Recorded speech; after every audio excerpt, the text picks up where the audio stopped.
Hello everyone, কেমন আছো সবাই? তো আমার মিনি ব্লগে তোমাদের সবাইকে আবার স্বাগত জানাই। কাল 10ই অক্টোবর কারবাচতের দিন। তো আজকে ওই জন্য সকাল সকাল বেরিয়ে পড়েছিলাম একটু ফুল আর ফল নেব বলে। তো আমাদের এখানে না ওয়েদারটা ভীষণ বাজে, কখনো বৃষ্টি কখনো মেঘ। তাই ভাবছিলাম যে কারবাচতের দিনটা তো সব মেয়েদের কাছে একটা স্পেশাল দিন হয়।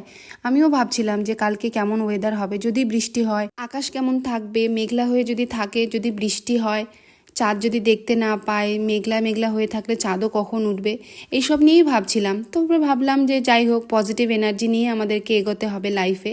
তো বাজার থেকে এই ফল আর ফুলগুলো আনিয়েছিলাম। আরও কিছু ফুলের দরকার ছিল, তো সেগুলো কালকে সকালে আনাবো। আর হ্যাঁ, একটা ডাবও কিনেছিলাম। কালকে যখন সকালবেলা মানে ভোরের বেলা যখন খাবার খাবো তখন একটু ডাবের জলও খেয়ে নেব। আর এই যে দেখো, এই আকাশ প্রদীপটা আমি কিনেছি। আসলে না, আমি প্রত্যেক পুজোতেই মানে যে কোনো পুজোতে ঠাকুরকে একটা জিনিস কিনে দিতে ভীষণ পছন্দ করি, আমার বেশ ভালো লাগে। তারপর স্নান টান সেরে পুজো টুজো করে নিলাম। আর তখন দুপুরবেলা মেহেন্দি পড়তে বসতে হবে, তাই একটু হালকা পাতলা সেজে নিলাম, ভাবলাম একটু ছবি তুলবো। আর এই কানেরটা পরেছিলাম, এটা আমার হাজব্যান্ড আমাকে কাশ্মীরে গিয়ে ওখান থেকে কিনে গিফট করেছিল, তো পরাই হয়নি, তাই ভাবলাম এবার একটু পরে নিই।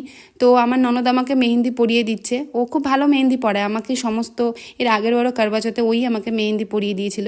তো মেহেন্দি পড়তে বসে না অনেক কিছু হয়, যেমন হাসি পায়, চুপচাপ এক জায়গায় বসে থাকতে ইচ্ছা করে না, প্রচণ্ড এখানে সেখানে চুলকোতে শুরু করে। তোমাদের সাথেও কি এরকম হয়? হলে কিন্তু অবশ্যই কমেন্টে জানিও। মেহেন্দি পড়তে আমার ভীষণ ভালো লাগে। ছোটোবেলায় যখন স্কুলে পড়তাম তখন প্রত্যেক পুজোর সময় মেহেন্দি পড়তাম। তারপরে আস্তে আস্তে যখন বড় হতে শুরু করলাম তখন পড়াশোনার চাপে যেন সেই দিনগুলো হারিয়ে গেল। আর এখন বিয়ের পর আবার একটু এখন মেহেন্দি পড়তে ভীষণ ভালো লাগে। এই দেখো, যা একদম আমি স্থির থাকতেই পারি না, ভুলেই গেছিলাম যে ওই হাতে মেহেন্দি ছিল, একদম পুরো রুমালে ভরিয়ে দিয়েছি, এইরকমই করি। আর হ্যাঁ, মেহেন্দি পড়তে পড়তে একটা জিনিস খুব হচ্ছিল আমার ক্রেভিং, যে খুব খেতে ইচ্ছা করছিল। তাই জন্য একটু খাবার আনিয়েছিলাম, সিঙ্গারা কচুরি এইসব। তাই ভাবলাম একটু মেহেন্দিটাও শুকোক, আমরাও একটু খাওয়াটা এনজয় করি। বেশ ভালো লাগছিল, তখন বিকেল তো একটু স্ন্যাক্সও বেশ খাওয়া হয়ে যাচ্ছিল। আর এই মেহেন্দি পড়তে পড়তে না ভীষণ খিদে পায়। তোমাদেরও কি এরকম হয়? হলে কিন্তু অবশ্যই কমেন্টে জানিও আমাকে। আমার বেশ ভালো লাগে, মানে এই মেহেন্দি পরবো, একটু গান শুনবো, মাঝে মাঝে একটু খাবো। তো যাই হোক, আমার মেহেন্দি পুরো শুকিয়ে গেছে, এই দেখো ঝরে ঝরে সব পড়ছে গোটা ঘর।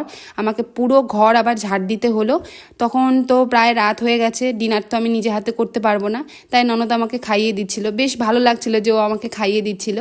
তো চলো, আমার মেহেন্দি পুরো শুকিয়ে গেছে, এখন ঘুমোতে যেতে হবে, কারণ কালকে অনেক ভোরে উঠতে হবে। তো ভিডিওটা কেমন লাগলো অবশ্যই জানিও। টাটা।